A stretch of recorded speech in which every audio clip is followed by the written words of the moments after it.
धर्मी आप श्रवण करेंगे। शुक्रवार के दिन माँ संतोषी की व्रत कथा। जय माँ संतोषी। भक्तों, शुक्रवार का दिन माँ संतोषी की आराधना के लिए विशेष माना गया है। इस दिन श्रद्धा और विश्वास के साथ किए गए व्रत माता को अत्यंत प्रिय होता है। माँ संतोषी अपने भक्तों की हर मनोकामना पूर्ण कर देती है और उनके जीवन में सुख, समृद्धि और संतोष प्रदान करती है। आज हम सुनाएंगे माँ संतोषी की महिमा मई व्रत कथा, जिसके श्रवण मात्रा से भक्तों के कष्ट दूर होते हैं और माता की कृपा प्राप्ति होती है। आइए पूरे मन और श्रद्धा के साथ कथा का शुभ आरंभ करते हैं। एक बार एक शहर में एक बुढ़िया महिला रहा करती थी। उस बुढ़िया महिला के 7 पुत्र थे, जिसमें से 6 बेटे काम पर जाया करते थे और एक बेटा बहुत निकम्मा था। वो दिन भर घर पर ही पड़ा रहता था। वो बुढ़िया महिला अपने उन 6 बेटे के लिए खाना बनाया करती थी, जो काम पर जाया करते थे, और उन्हीं को खाना खिलाया करती थी। और उन 6 बेटे के खाना खाने के बाद उनकी प्लेट में जो जूठन बचती है, वो बुढ़िया महिला अपने 7वें बेटे को देती है। एक दिन वो निकम्मा बेटा अपनी पत्नी से कहने लगा कि मेरी माँ मुझसे कितना प्यार करती है। तब उसकी पत्नी ने उसे कहा कि देखा है मैंने कितना प्यार करती है, सब की बची हुई जूठन तो खिलाती है। तभी वो निकम्मा बेटा बोला कि मैं नहीं मानता, तुम झूठ बोल रही हो। जब तक अपनी आंखों से नहीं देख लूंगा तब तक वो विश्वास नहीं करेगा। और तभी उसकी पत्नी ने कहा कि ठीक है, तुम तो अपनी आंखों से देख लेना, तब मेरी बातों का विश्वास होगा। कुछ समय बीत गया। एक त्योहार का दिन आया तो उस बुढ़िया महिला के घर में 7 प्रकार के भोजन और लड्डू बनाया गया। तभी उस दिन बुढ़िया महिला के निकम्मा पुत्र ने अपनी पत्नी की बात को जांचने के लिए सिर दर्द का बहाना करके रसोई में जाकर लेट गया और एक चादर से अपने आप को ढांक लिया, जिससे वो सब कुछ देख सके। तब उसने देखा कि उसके सारे 6 भाई खाना खाने के लिए रसोई में आया है। जिसके बाद उसने देखा कि उसकी माँ उसके 6 भाइयों के लिए विभिन्न प्रकार के आसन बिछा रही है और सभी भाइयों के लिए स्वादिष्ट और विभिन्न प्रकार के भोजन परोस रही है। जब उसके सभी 6 भाई भोजन करके चला गया, तब उसने देखा कि उसकी माँ सभी भाइयों की थाली से जूठन उठाकर एक लड्डू बना रही है और सभी की थालियाँ से जूठन उठाकर एक प्लेट में भोजन एकत्र कर रही है और लड्डू बना लिया। उन्होंने अपने 7वें बेटे को आवाज दिया कि आओ खाना खा लो। आकर तुम्हारे सभी भाई खाना खा कर जा चुके हैं, तुम कब खाना खाओगे? अपनी माँ की इस हरकत को देखकर उसका निकम्मा बेटा अपनी माँ से बहुत क्रोधित हुआ और उसने खाना खाने से मना कर दिया। और उसने अपनी बुढ़िया माँ से कहा कि माँ, मैं कल परदेश जा रहा हूँ। तब उसकी बुढ़िया माँ ने कहा कि कल जा रहे हो तो आज ही चले जाओ। तब बुढ़िया महिला का 7वां बेटा बोला कि हाँ, आज ही जा रहा हूँ, और ऐसे बोलकर घर से बाहर आ गया। परदेश जाने से पहले अपनी पत्नी से मिलने के लिए गया। उसकी पत्नी उपले थाप रही थी। अपनी पत्नी के पास गया और कहने लगा, मैं जा रहा हूँ, मेरे पास तुम्हें देने के लिए कुछ नहीं है, बस एक औंठी है, मैं यह तुमको दे रहा हूँ, तुम भी बदले में मुझे निशानी के तौर पर कुछ दे दो। उसकी पत्नी ने कहा, मेरे पास तुम्हें देने के लिए कोई निशानी नहीं है, मेरे पास यह गोबर वाले हाथ है। उसकी पीठ पर छाप दिया और वो परदेश के लिए निकल पड़ा। कुछ दिन की यात्रा करने के पश्चात वो परदेश पहुंच गया।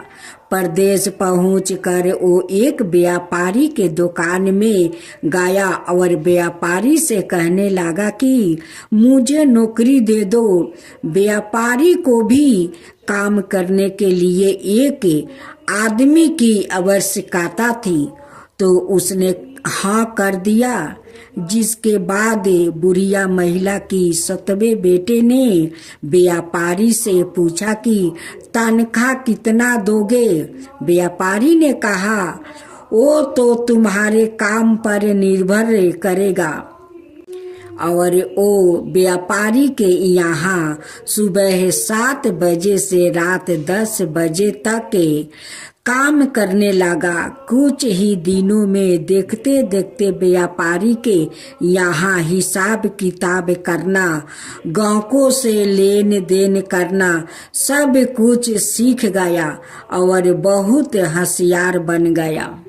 बुढ़िया महिला अपनी 7वें बहू पर अत्याचार करने लगती है। जंगल से लकड़ी कटवा कर मंगवाती है, नारियल का खोपड़ी में पानी देती है, भूसी का रोटी देती है। एक दिन जब लकड़ी काटने के लिए जंगल जा रही थी, तब उसने देखा कि कुछ महिलाएं एकत्र होकर किसी की पूजा कर रही है। तब उसने वहां जाकर और महिलाओं से पूछा कि तुम किस भगवान की पूजा कर रही हो और इनकी पूजा करने से क्या लाभ होता है, तुम मुझे भी इनके बारे में बताओ।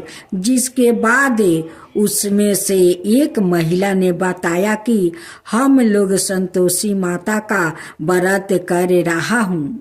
इस व्रत को करने से दरिद्रता निर्धनता दूर होती है और जो भी मनोकामना होती है वो पूर्ण होती है। और तभी उसने इस बात को करने की विधि पूछी। तब महिला ने बताया कि 5.25 आने का गुड़ चालना लेना, जितना तुमसे हो सके प्रेम से सवाए लेना। प्रत्येक शुक्रवार को निराहार रहकर कथा सुनना और ऐसा हर शुक्रवार को करना। याद रहे, इस कर्म को बिल्कुल भी मत छोड़ना। अगर कथा सुनने के लिए कोई नहीं मिल रहा है तो दीपक जलाकर उसकी आंखें के सामने और एक जल के पात्र को सामने रख कर कथा कहना। जब तक तुम्हारा कार्य सिद्ध ना हो जाए तब तक पूजा करती रहना, और जैसे ही तुम्हारा काम सिद्ध हो जाए तुम इसका उद्यापन कर देना।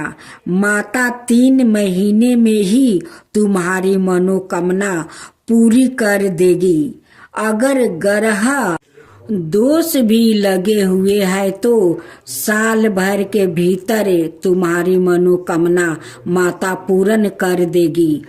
उद्यापन में 2.5 सेर आटे का खाजा और इसी परिणाम से खीर बनाकर 8 लड़कों को भोजन करवाना, हो सके तो अपने देवर जेठ और भाई बंधुओं को बुलाकर भोजन करवाना, अगर कोई ना मिले तो रिश्तेदारों पड़ोसियों को बुलाकर ही भोजन करवाना, उन्हें भोजन करवाकर दक्षिणा देना और उस दिन घर में खटाई बिल्कुल भी मत खाना और इस प्रकार माता का नियम पूरा करना। पूजा की पूरी विधि सुनकर दुखियारी महिला की 7वें बेटा की पत्नी वहां से आगे की ओर चल दिया, जिसके बाद उसने लकड़ी के गूठे को बेचकर कुछ पैसे एकत्र किया और उसने गुड़ चाना लेकर माता की व्रत की तैयारी कर आगे की ओर चल दी। थोड़ी दूर चलने के पश्चात सामने एक मंदिर दिखाई दिया। तब उसने कई लोगों से पूछा कि यह मंदिर किसका है। लोगों ने बताया यह मंदिर संतोषी माता का है।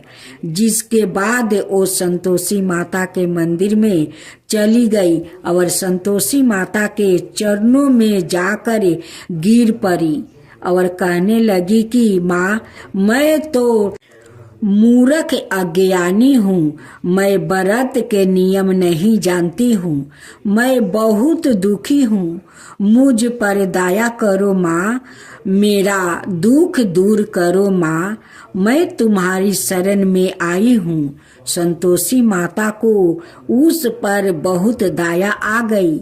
जैसे ही महिला शुक्रवार बीता, दूसरे शुक्रवार को उसके पति का खत उसके पास आया और तीसरे शुक्रवार को उसके पति द्वारा भेजे हुए रुपया उसके पास आ गया। यह देख कर उसके घर में जेठ जेठानी उससे बहुत नफरत करने लगी और उसको ताने देने लगी। काकी के पास तो पैसा आने लगा है, अब तो काकी की खातिर दारी की जाएगी। और तभी उसने उन लोगों से कहा कि भैया, चाहे पत्र आए या पैसा, हम सब के लिए अच्छा है। और तभी वो रोते रोते संतोषी माता की मंदिर पहुंच गई और संतोषी माता से कहने लगी कि माँ, मैंने तुमसे पैसा नहीं मांगा था, मैंने तो अपने पति को सवाए तुमसे मांगा था। मैं अपने पति के दर्शन करना चाहती हूँ। जिसके बाद माता ने कहा, जाओ, तुम्हारा पति बहुत ही जल्द तुम्हारे पास आएगा। यह सुनकर बहुत प्रसन्न हो गई। अब घर जाकर बाउली होकर काम करने लगी और संतोषी माता को याद करने लगी। लेकिन संतोषी माता यह सोचने लगी कि इसका पति कैसे इसके पास आएगा, वो तो उसको याद तक नहीं करता है। उसके पति को इसकी याद दिलाने के लिए मुझे ही कुछ करना पड़ेगा। संतोषी माता ने उसके पति के सपने में जाकर कहा कि व्यापारी जाग रहा है या सो रहा है। तभी उसने कहा कि माँ, मैं ना तो सो रहा हूँ और ना ही जाग रहा हूँ, बताइए माँ, क्या आज्ञा है। संतोषी माँ ने उसको याद दिलाया कि तुम्हारे घर में तुम्हारी माँ और तुम्हारे पत्नी को बहुत कष्ट दे रहे हैं और वो बहुत पीड़ा में है। तुम अपने पत्नी के पास क्यों नहीं जाते हो? जिसके बाद उसने कहा कि माँ, मैं यहाँ से कैसे जाऊँ? घर जाने का कोई रास्ता नहीं पाता है और यहाँ लेन देन अभी खत्म नहीं हुआ है। यह सब छोड़कर मैं कैसे चला जाऊं? संतोषी माता ने कहा कि तुम सुबह स्नान करके घी का दीपक जलाकर प्रणाम करके दुकान में बैठ जाना। तुम्हारा सारा लेन देन भी पूरा हो जाएगा और तुम्हारा सारा माल भी बिक जाएगा और शाम होते ही तुम्हारा पास धन का बहुत सारा ढेर भी लग जाएगा। माता की बात मानकर उसने वैसा ही किया जैसे माता ने उसे करने के लिए बोली।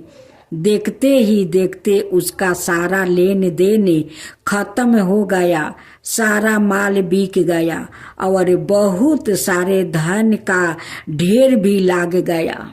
माता का चमत्कार देखकर वो बहुत प्रसन्न हो गया और घर जाने के लिए कपड़े और सामान खरीदने लगा और उधर उसकी पत्नी रोज की भांति लकड़ियाँ काटने के लिए जंगल में जाती है और लकड़ियाँ काटने के बाद संतोषी माता के मंदिर में जाकर बैठ जाती है।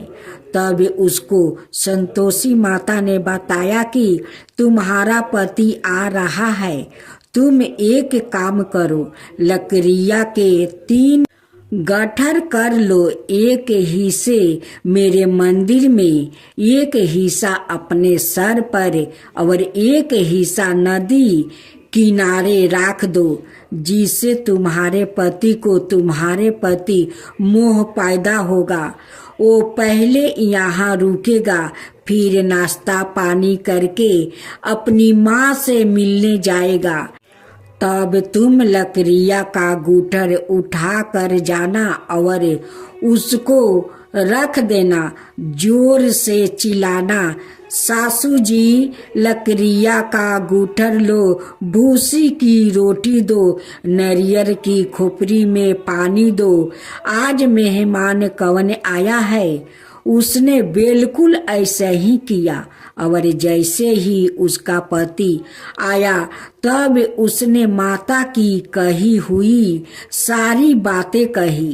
तब उसकी माँ ने कहा कि तुम ऐसा क्यों बोल रही हो बेटी, आओ पूरी मिष्टन खाओ।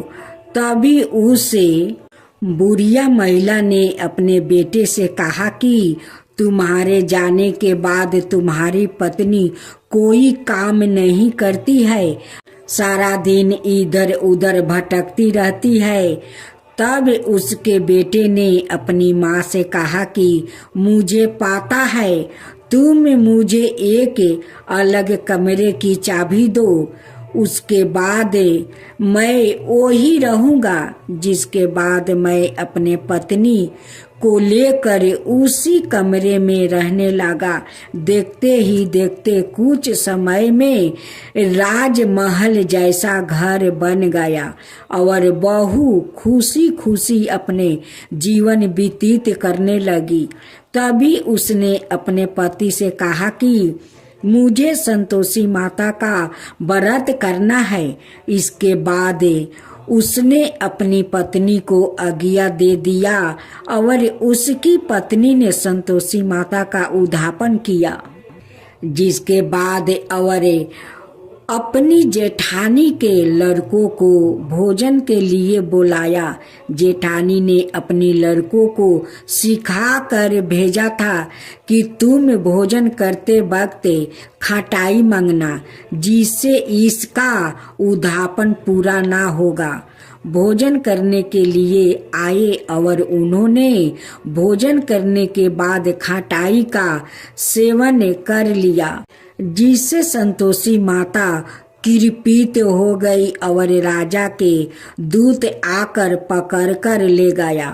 जिसके बाद उसकी पत्नी ने रोते हुए संतोषी माता की मंदिर गई और माता से क्षमा मांगी और उसने फिर से जाकर दोबारा से संतोषी माता का उद्धापन किया और इस बार पूरे विधि विधान से उद्धापन को संपन्न किया और फिर सभी लोग मिलजुल कर खुशी खुशी रहने लगा। दोस्तों, उम्मीद करती हूँ आपको हमारी कहानी बहुत अच्छी लगी होगी। मैं तो आरती उतारू रे संतोषी माता की, मैं तो आरती उतारू रे संतोषी माता की। जय जय संतोषी माता, जय जय माँ, जय जय संतोषी माता, जय जय माँ। बड़ी ममता है, बड़ा प्यारी माँ की आँखों में, बड़ी ममता है, बड़ा प्यारी माँ की आँखों में, बड़ी करुणा माया दुलारी माँ की आँखों में, बड़ी करुणा माया दुलारी माँ की आँखों में। क्यों ना देखूं मैं बारी माँ की आँखों में, क्यों ना देखूं मैं बारी माँ की आँखों में। दिखे हर घड़ी नया चमत्कार माँ की आँखों में, देखे हर घड़ी नया चमत्कार माँ की आँखों में। नित्र करो झूम